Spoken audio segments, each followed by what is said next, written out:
Assalamualaikum warahmatullahi wabarakatuh. Selamat pagi teman-teman semuanya.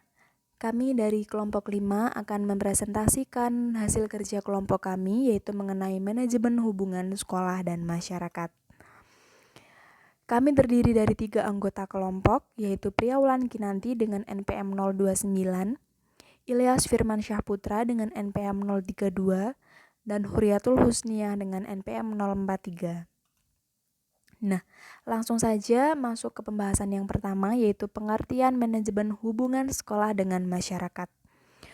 Mulyasa dalam Rahmat tahun 2016 menyatakan bahwa hubungan lembaga pendidikan dengan masyarakat itu penting. Pada hakikatnya, yang merupakan suatu sarana yang berperan dalam mengembangkan dan membina pertumbuhan pribadi pada peserta didik di bangku sekolah.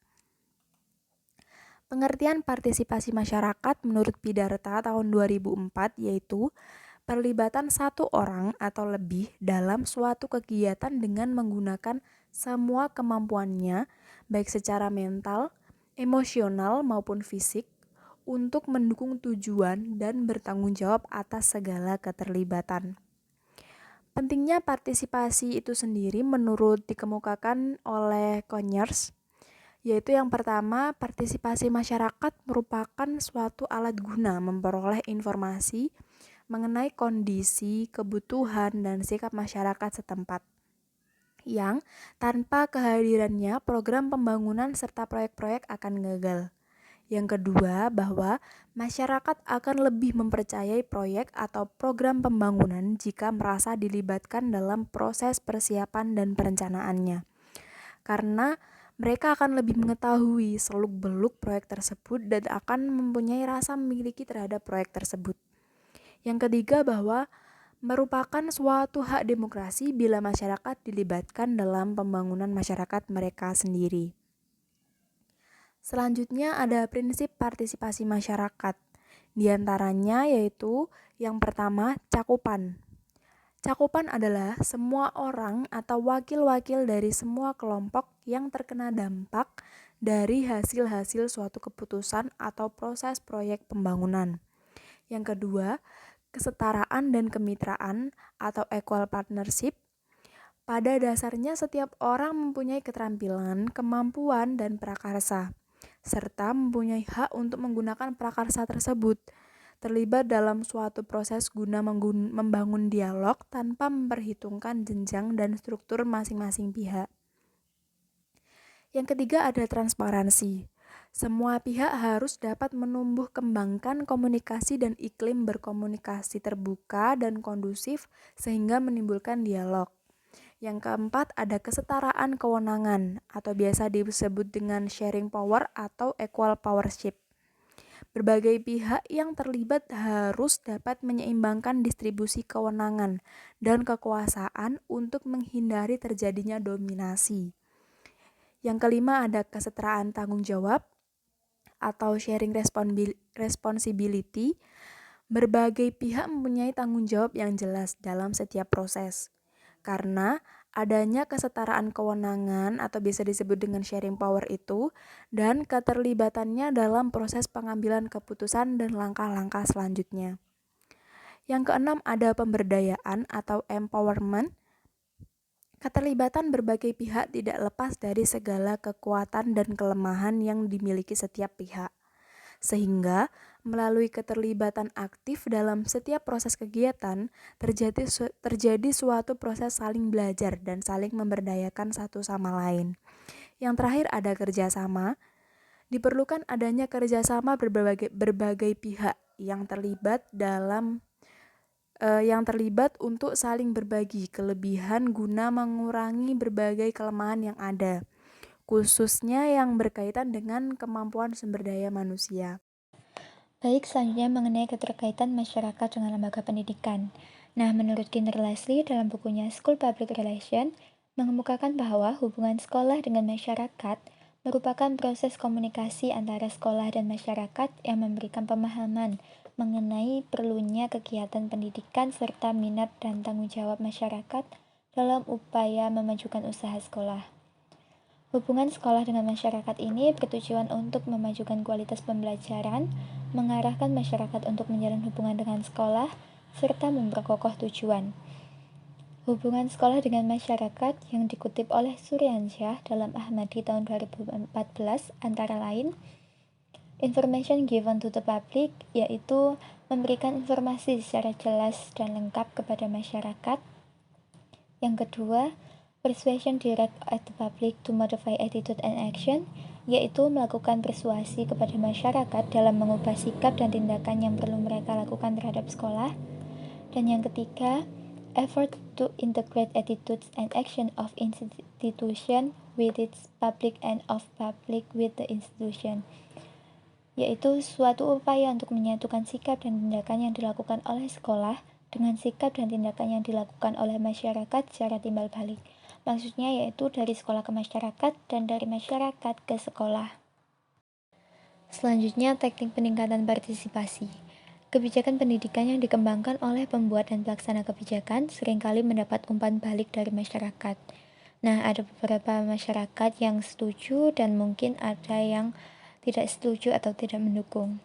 Dengan demikian, pembuat dan pelaksana kebijakan ini harus senantiasa berusaha supaya kebijaksanaan yang digulirkan ini melibatkan sebanyak mungkin partisipasi yang bersumber dari masyarakat, terutama dalam hal pelaksanaannya. Nah, ada pun beberapa teknik atau upaya dalam meningkatkan partisipasi. Yang pertama, mendorong masyarakat untuk berpartisipasi dalam berbagai kegiatan. Kedua, memberikan sanksi pada masyarakat yang tidak mau berpartisipasi. Yang ketiga, menghubungkan partisipasi warga dengan layanan birokrasi yang lebih baik. Yang keempat, menghubungkan keterlibatan masyarakat dalam implementasi kebijakan dengan manfaatnya. Dan yang kelima, menggunakan tokoh kunci masyarakat untuk berpartisipasi dalam pendidikan. Baik, selanjutnya mengenai komite sekolah. Komite sekolah ini merupakan badan mandiri yang mewadahi peran serta masyarakat dalam rangka meningkatkan mutu, pemerataan, dan efisiensi pengelolaan pendidikan di satuan pendidikan, baik pada pendidikan prasekolah, jalur pendidikan sekolah, maupun jalur pendidikan di luar sekolah.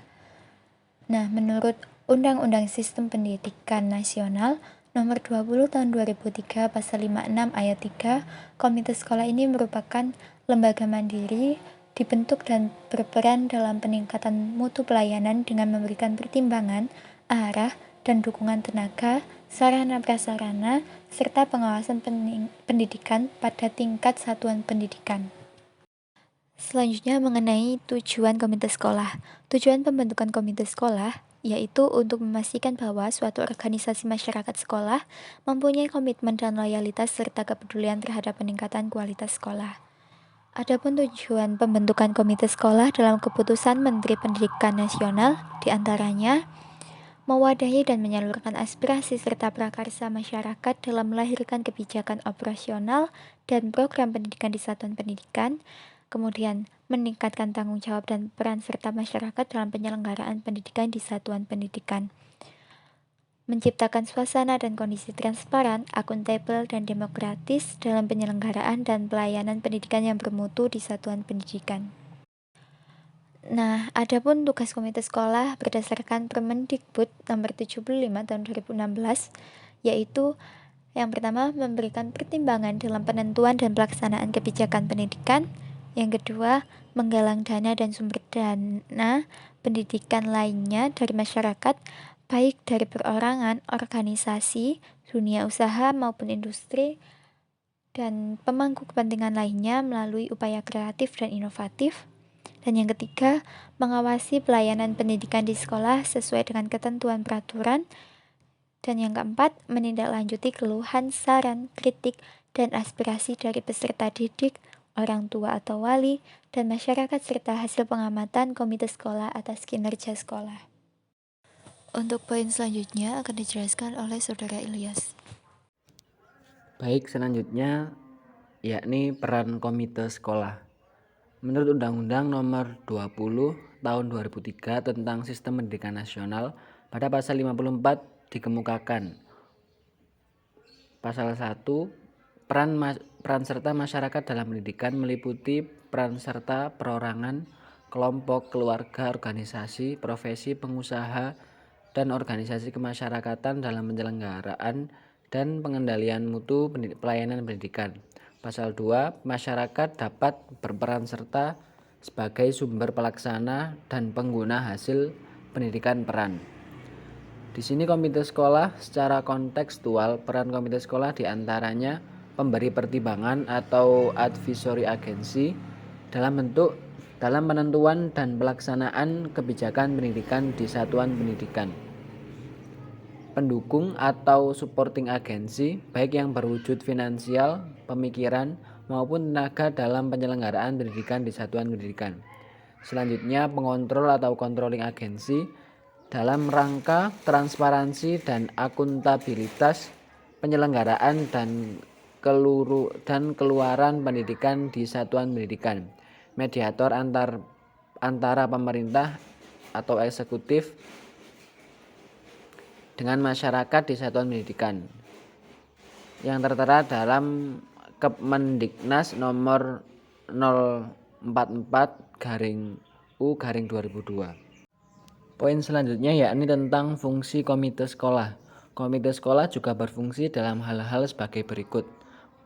Yang pertama, mendorong tumbuhnya perhatian dan komitmen masyarakat terhadap penyelenggaraan pendidikan yang bermutu. Yang kedua, melakukan upaya kerjasama dengan masyarakat, baik perorangan, organisasi, dunia usaha maupun dunia industri dan pemerintah berkenaan dengan penyelenggaraan pendidikan yang bermutu.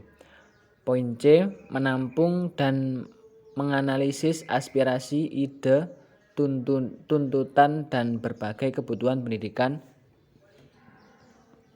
yang diajukan oleh masyarakat. Poin selanjutnya, memberikan masukan, pertimbangan, dan rekomendasi kepada satuan pendidikan mengenai yang pertama, kebijakan dan program pendidikan. Yang kedua, rencana anggaran pendidikan dan belanja sekolah atau RAPBS. Yang selanjutnya, kriteria kinerja satuan pendidikan. Yang keempat, kinerja tenaga pendidikan. Yang kelima, kriteria fasilitas pendidikan. Yang keenam, hal-hal yang terkait dengan pendidikan. Untuk poin selanjutnya mengenai fungsi komite sekolah, yakni mendorong orang tua dan masyarakat untuk berpartisipasi dalam pendidikan guna mendukung peningkatan mutu dan pemerataan pendidikan.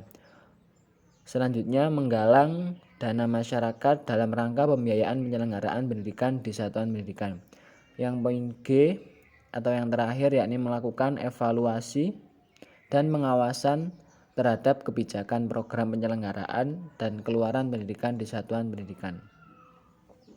Baik, di sini saya akan membacakan sedikit kesimpulan dari materi yang kami sampaikan, yakni manajemen terkait sekolah dan masyarakat, yaitu pengelolaannya dilakukan oleh humas yang bertanggung jawab yang berkaitan dengan hal komunikasi antara lembaga atau organisasi dengan pihak masyarakat. Adapun prinsip-prinsip partisipasi yakni cakupan, kesetaraan dan kemitraan, transparansi, kesetaraan kewenangan, kesetaraan tanggung jawab, pemberdayaan, kerjasama, dan kerjasama. Hubungan sekolah dengan masyarakat bertujuan antara lain untuk memajukan kualitas pembelajaran dan pertumbuhan anak, mengarahkan masyarakat untuk menjalin hubungan dengan sekolah, meningkatkan kualitas hidup dan penghidupan masyarakat, serta memperkokoh tujuan. Komite sekolah merupakan nama baru pengganti Badan Pembantu Penyelenggara Pendidikan. Komite sekolah memiliki tujuan untuk memastikan bahwa suatu organisasi masyarakat sekolah mempunyai komitmen dan loyalitas serta kepedulian terhadap peningkatan kualitas sekolah. Baik, itu tadi materi yang bisa kami sampaikan tentang manajemen hubungan sekolah dan masyarakat. Apabila ada yang ditanyakan, silakan bisa disampaikan di daring Unisma. Dan dari kami mohon maaf apabila ada kurang lebihnya. Kami akhiri. Allahumma fiq ila wa mitorik. Wassalamualaikum warahmatullahi wabarakatuh.